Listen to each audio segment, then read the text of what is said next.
ሰላም እንዴት ናችሁ? ለመላው እስልምና እምነት ተከታዮች በሙሉ ትልቅ ይቅርታ እንጠይቃለን። ጽናት ድራማ ክፍል 32 ላይ የካራክተሯ ልብስ ከሙስሊም ልብስ ጋር መመሳሰሉና አሸባሪ የሚለውን ቃል መጠቀማችን አጋጣሚና በስህተት የተፈጠረ ነገር ስለሆነ ትልቅ ይቅርታ እንጠይቃለን በድጋሚ እና ይሄ ጥፋታችንም ስለታወቀኝ ቪዲዮ በተለቀቀ በ7 እና በ8 ሰዓት ውስጥ ፕራይቬት አድርገናል እና ይቅርታ እንድታደርጉልን ስንል በድጋሚ እንጠይቃለን። እንኳን ለረመዳን ጾም በሰላም አደረሳችሁ። እናመሰግናለን። ግን አንተ ለአንተ ያላትን ስስትና ፍቅር ታውቀዋል። እኔም በጣም ነው የምወዳት። እናቴ እኮ ናት መተኪያ የሌላት። እንደዛ ካልክ ባለችበት ሰዓት አስደስታት። አባ ቆይ ባላት ሰዓት ስትል ምን ለማለት ፈልገን? ማለት እኔና እናቴ ይኸውልህ አንድ እግራችን ወደ ጉድጓድ እየገባ፣ ስለዚህ ወግና ማዕረግን አሳየን። ጊዜው ስላልደረሰ ነው እንጂ እኮ እኔም የኔ የምላት ሴት አለች። አንተ ልጅ ከእኔ እኩል ልትሸብት ነው እንዴ? ኧረ አባ እንዲ ገና እኮ ነን። እንግዲህ ተናግሬያለሁ። ጊዜ ወርቅ ነው። ለእናትህ ደስታ ስትል ኖር።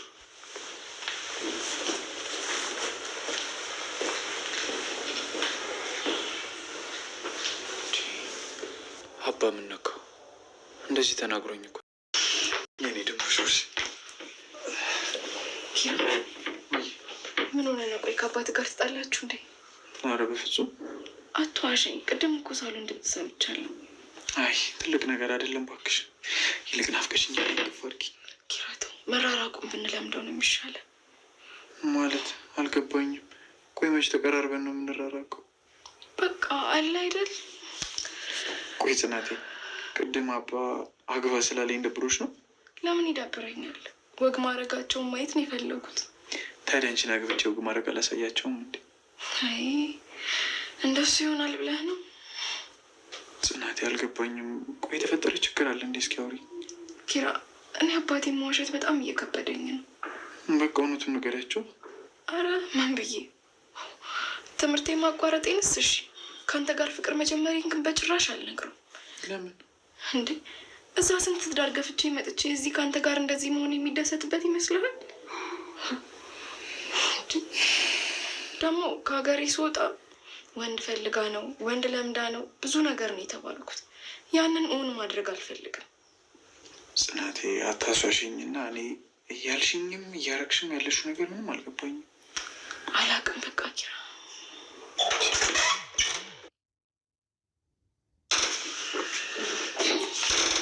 አባ ፈልገኝ ነው።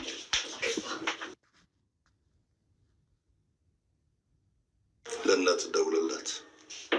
እሺ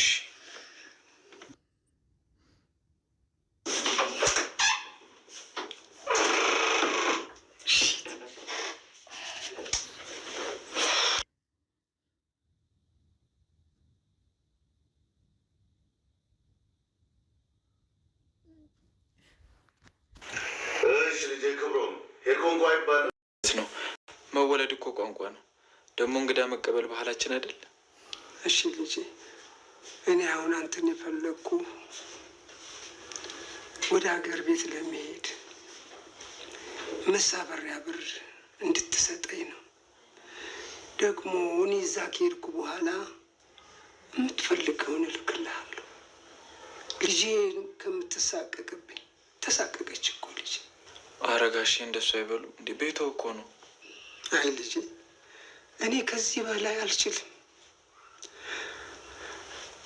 ድምጿን እንጂ አይኗንም አላይ። አባባ ልጆ እኮ ነኝ፣ ምንም መሳቀቅ የለቦትም። ተወይ ልጄ፣ ልጄንም በሰው ሀገር አንከራተትኳት። እኔንም አያስጨንቁኝ። ሌላ ነገር ካለ ደግሞ ይንገሩኝ። ምንም የለም፣ ብቻ በጠዋት ትኬት ቁረጥልኝ፣ ወደ ሀገሬ ልሄድ። ቆይ ግን ያስቀየምኖት ነገር የለም አይደል አባቴ? እድሌ ሆኖ ነው። የጽናት እናት ባትሞትብኝ ልጄም አትንከራተትብኝም ነበር። ጋሼ የእርሶን ያህል ባይሆንም ጽናትን በቻልኩት መጠን እንከባከባታለሁ። እሺ ልጄ፣ ተባረክልኝ። ብሩክ በቃ ችግር የለም። ለሁሉም ነገር አይጨነቁ። በቃ አሁን ተነሱ፣ እራት እንብላ። በቅርብ ሰዓት ነው የበላሁት። አላሰኘኝም። እንደዛማ አይሆንም እንዴ! ለእርሶ ተብሎ እኮ የተለየ የሚሰራ ነገር የለም። ቤት ያፈራውን ነው የምንቀምሰው። ካልክ ነው። እሺ በል ቅደም እንሂድ።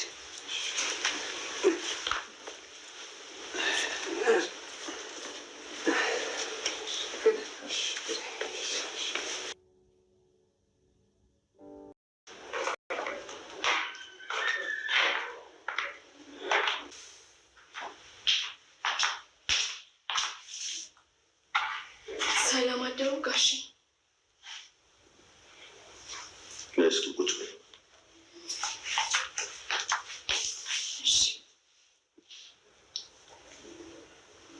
ማታ ተቆጥቼ ስለተናገርኩሽ ይቅርታ። አረ ችግር የለውም። አንድ ነገር ላማክርሽ እፈልጋለሁ። እኔን? አዎ፣ ከልብሽ ሆነሽ እንድታዳምጪኝ እፈልጋለሁ። ያንቺን ቆራጥነት ይፈልጋል። እሺ ጋሺ። ምን ነው ግን ችግር አለ እንዴ? አሁን የምነግርሽ ነገር ያንቺን ቆራጥነት ይፈልጋል። ዝግጁ ነሽ? ልስማው። መቼስ እስካሁን ከሰማሁት አይከብደኝም። ማንም የማያውቀውን ሚስጥር ለአንቺ ነው መናገር የምፈልገው። ማለትም ከኪራ ጋር ያለሽን ቅርበት ስለማቅ ማለት ነው። እሺ ጋሺ። አስቴርዬ የካንሰር ታማሚ ናት። አዎ፣ እሷ በመመሰቃየት ከጀመረች ዓመታት አልፈዋታል። ግን ልጄ ኪራ ከሰማ መንፈሱ ይጎዳል ብላ ስለፈራች አልነገረችው። በጣም አዝናለሁ። አግባ እያለች የምጨቀጭቀው ሳልሞት ወጉን ልይ ብላ ነው። በጣም ጠንካራ እናት ናት። ሲያማት ራሱ እሱ ፊት ከሆነ ዋጥ ነው የምታደርገው። እና እባክሽን ኪሩቤል እንዲያገባ እርጁ እባክሽ። እሺ፣ እኔ እንዴት ልረዳህ እችላለሁ? አንዲት ልጅ አለች፣ እሷ ትመጣለች። እንዲዋደዱ አድርጊያቸው። ጋሺ ይቅርታ፣ ይህንን ማድረግ አልችልም። ትችያለሽ ጽናት። ክብሩም እንደነገረኝ በጣም እንደምትቀራረቡ አውቃለሁ። ሴት ነሽ፣ ብላተኛ ነሽ። እባክሽን እርጁ፣ በምትወጂው አምላክ ልለመንሽ። እኔ ይህንን ማድረግ ይከብደኛል። ለምን? ምክንያቱም እኔና ኪራ አውቃለሁ፣ ብዙ ጊዜ እንደምትጣሉ አውቃለሁ። እየለመንኩሽ ነው። ገንዘብ የሚያስከፍል ከሆነ እኔ እከፍላለሁ። አረ እኔ ገንዘብ አልፈልግም። ቆይ ግን ኪራ ልጅቷን ባይወዳትስ? ይወዳታል። በጣም ነው የሚወዳት። ጸባይ ያላት ልጅ ናት። ለቤተሰባችንም ቢሆን ትመጥናለች። እሺ ግን በደንብ አስቢበት። ያቺ የሳቃችን ምንጭ የሆነችው ሚስቴ ልትሞትብን